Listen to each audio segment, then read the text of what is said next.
Magandang araw mga boss. For today's video, atin pong tunghayan ang nangyaring road rage sa may Antipolo. As we can see, nagkaroon po ng pagtatalo at nagkarambulan po ang grupo ng mga riders at si kuya na nakaputi na driver po ng itim na sasakyan. And umabot po sila doon sa likod.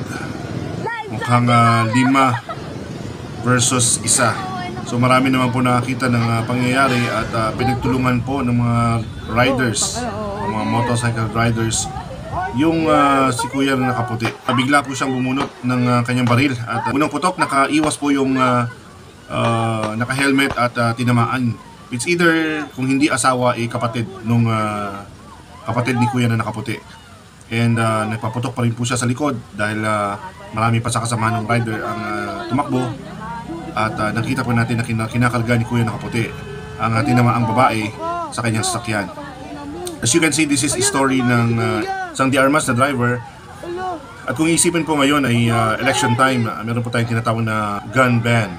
Isang away trapiko na tingin naman natin hindi naman talaga ganun kabigat kung hindi lang natin, huwag lang natin pairalin yung ating init ng ulo.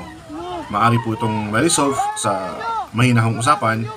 Pero dahil nga dyan humantong na nga sa fisikalan, nag-resort si kuyang nakaputi into shooting yung kanyang mga naging kalaban. I'm sure talagang gagamitin niya as a defense na ginamit lang niya ang kanyang baril for self-defense. But then again, we can see sa video na nakita na pinapacify na tapos na yung rambulan, tapos na yung suntukan. At the very quick second, naisip niya pang bunutin yung baril. Bakit hindi niya binunot nung panahon na talagang kinukuyog siya ng mga lalaking yon?